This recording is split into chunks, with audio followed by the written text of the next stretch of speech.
High all government job aspirants, welcome to my YouTube channel J studies for government job. So আজ থেকে তোমাদের daily সন্ধ্যে 6টায় আমি current অ্যাফেয়ার্সের class নেবো। এবং বলে রাখি, যারা যারা মিসলিনিয়াস পরীক্ষার প্রিপারেশন নিচ্ছ, তো সকাল 8টার সময় আমি তোমাদের জিকের প্রিভিয়াস ইয়ার, দুপুর 12টায় math previous year with shortcut tricks, এবং সন্ধ্যে 6টায় আমরা যেটা নিচ্ছি সেটা হচ্ছে কারেন্ট অ্যাফেয়ার্স, এবং রাত 10টার সময় সবাই অনলাইন চলে আসবে, তখন লাইভ মক টেস্ট নেওয়া হবে। ঠিক আছে, তো খুব ভালোভাবে প্রিপারেশন নাও। তোমাদের মিসলিনিয়াস পরীক্ষায় খুব ভালোভাবে প্রিপারেশন নিতে হবে।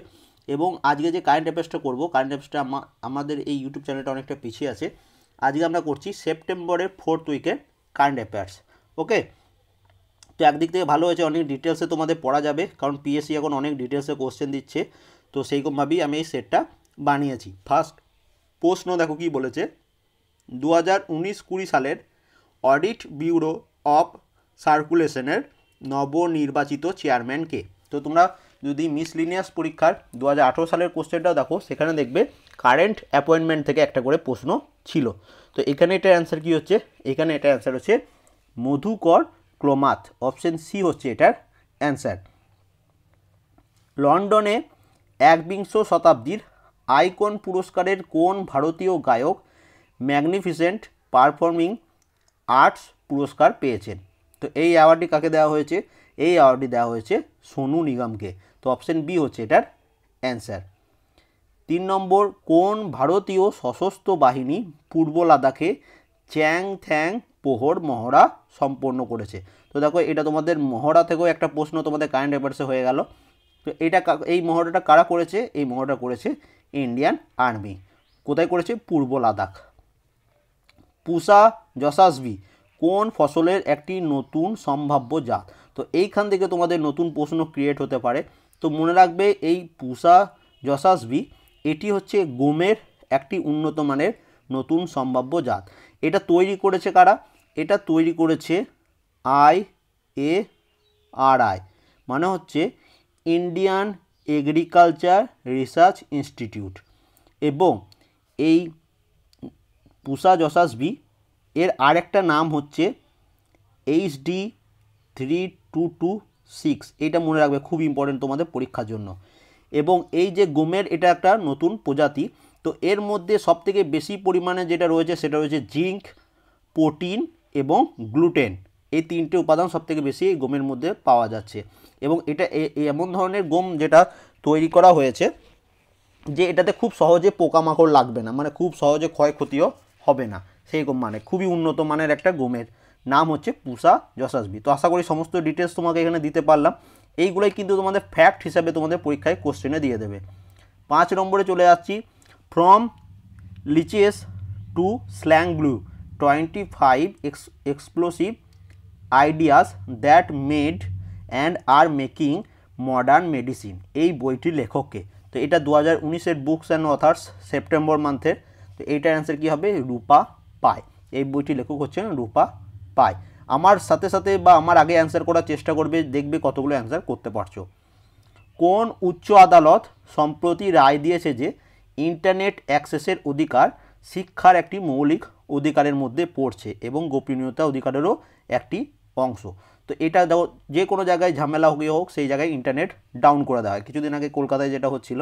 তো ঠিক আছে, এটা কোনোরকমভাবেই ডাউন করা যাবে না। এটা কোন উচ্চ আদালত সম্প্রতি রায় দিয়েছে যে ইন্টারনেট অ্যাক্সেস হচ্ছে আমাদের শিক্ষার মৌলিক অধিকারের মধ্যে পড়ছে? তো এটা করছে কেরালা হাইকোর্ট। এবার তোমাদের প্রশ্ন আসতে পারে, কেরালা হাইকোর্টের চিফ জাস্টিস কে আছেন?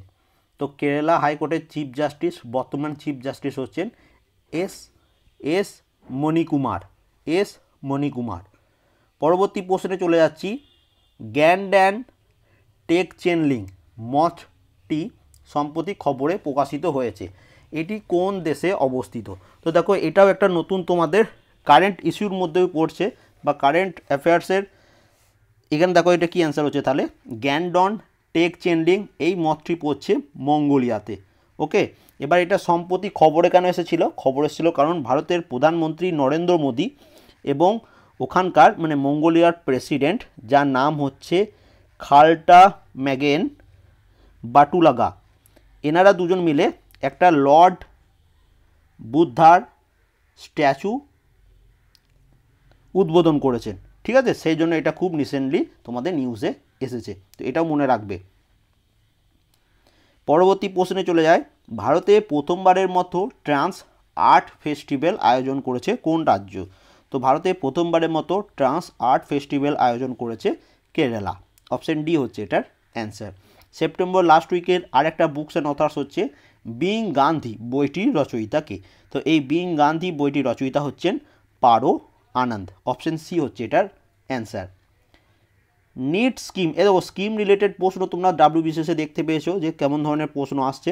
তো দেখো নিট স্কিম যা সম্প্রতি খবরে প্রকাশিত হয়েছে এটি কোন ক্ষেত্রের সাথে যুক্ত? তো এখানে তোমাকে নিট স্কিম, যত ধরনের স্কিমগুলো রিসেন্টলি রিলিজ হচ্ছে তো এইগুলো তোমাদের পুরোটা ডিটেলসে জানতে হবে। তো দেখো নিট স্কিম এটি শিক্ষা বা এডুকেশনের সাথে সম্পর্কিত। এবার তুমি যদি নিটের ফুল ফর্ম না জানো তাহলেও তোমাদের অসুবিধা। তো নিটের ফুল ফর্ম কি? National educational alliance for technology, এটা হচ্ছে নিটের ফুল ফর্ম। এবার এটা রিসেন্টলি নিউজে কেন এসেছে? তো এটা মনে রাখবে এইচআরডি মিনিস্টার বা ministry of human resource development, ঠিক আছে, এটাকে এইচআরডি মিনিস্টার বলা হয়। তো এই এইচআরডি মিনিস্টার রিসেন্টলি এই নিট স্কিমটা চালু করেছে। তাহলে প্রশ্ন আসতে পারে নিট স্কিমটি কে চালু করেছে? HRD minister. এবার এর স্কিমটার কি লক্ষ্য কি? তো এর লক্ষ্য হচ্ছে ইউজিং আর্টিফিশিয়াল ইন্টেলিজেন্স, এআই যেটাকে বলা হয়, এই আর্টিফিশিয়াল ইন্টেলিজেন্স ইউজ করে পড়াশোনাকে আরও পার্সোনালাইজড এবং কাস্টমারাইজড করা ইচ্ছা করেছে, সেটা হচ্ছে এইচআরডি মিনিস্টার, সেটা হচ্ছে এই নিট স্কিমের মাধ্যমে বলা হয়েছে। এবং প্রথম যার সাথে এটা তোমাদের জয়েন করা হয়েছে সেটা হচ্ছে এনআইআইটি, মানে এর প্রথম মেম্বার।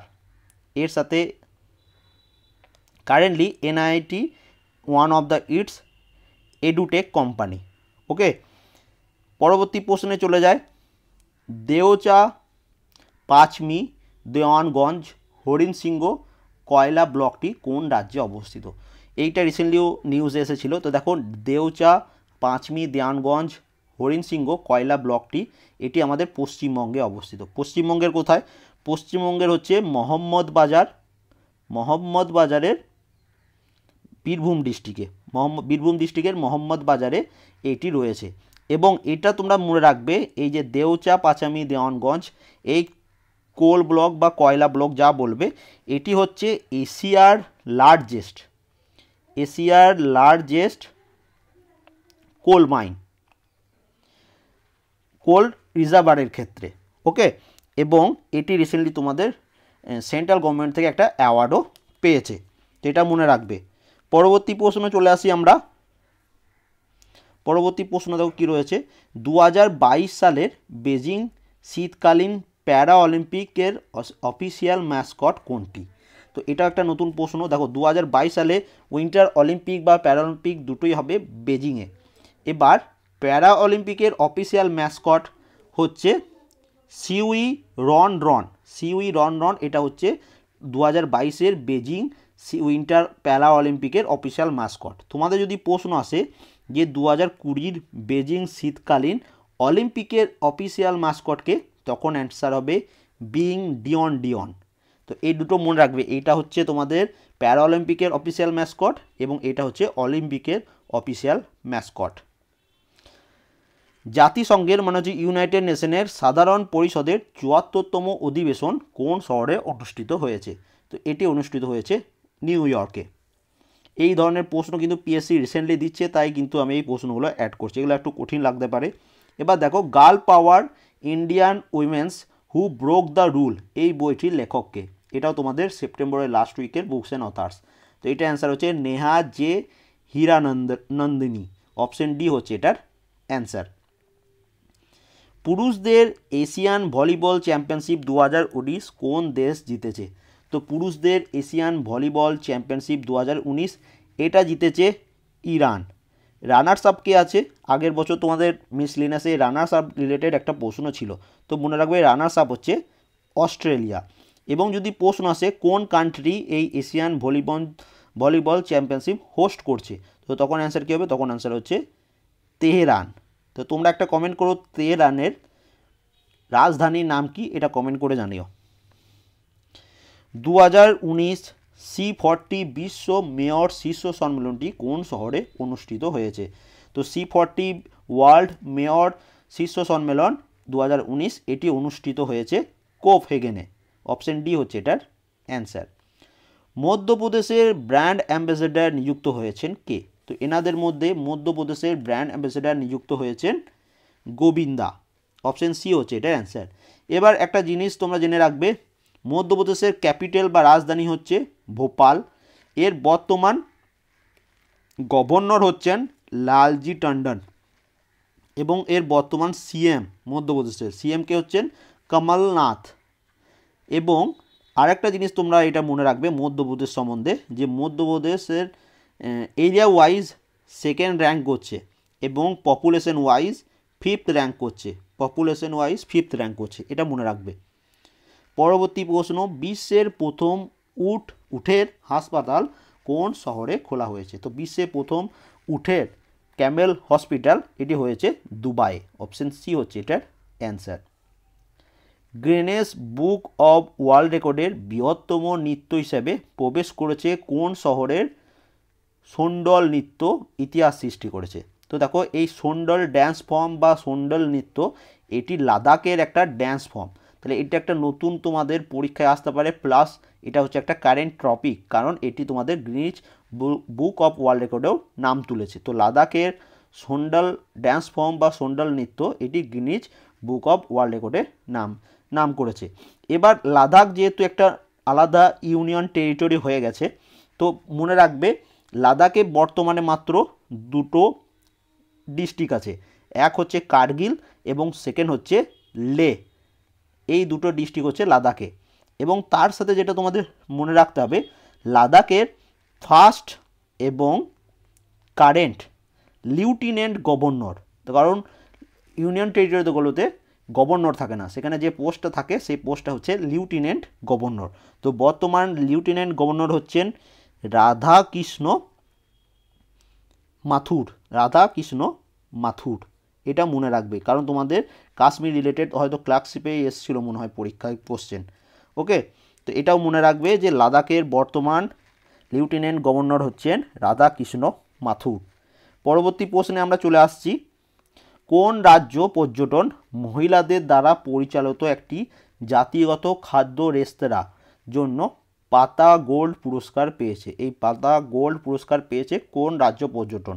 তো এটা পেয়েছে কেরালা। তো দেখো, কেরালা সব দিক থেকে কিন্তু এগিয়ে।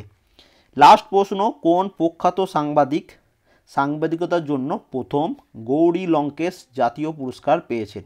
তো প্রথম গৌরী লঙ্কেশ জাতীয় পুরস্কার পেয়েছেন রবিশ কুমার। এবং রবিশ কুমার এটা ছাড়া আরেকটা অ্যাওয়ার্ড যেটা পেয়েছে সেটা কি রামান ম্যাগসেসে অ্যাওয়ার্ড 2019। তো এই ছিল ফোর্থ উইকের কারেন্ট অ্যাফেয়ার্স। কেমন লাগলো, যে ডিটেলসগুলো দিতে পারলাম কেমন লাগলো অবশ্যই কমেন্ট করবে, ভালো লাগলে অবশ্যই লাইক করে দেবে এবং বন্ধুদের সাথে অবশ্যই শেয়ার করো। অ্যান্ড যারা নতুন আছো চ্যানেলটা ভালো লাগলে সাবস্ক্রাইব করে নেবে। And thank you for watching.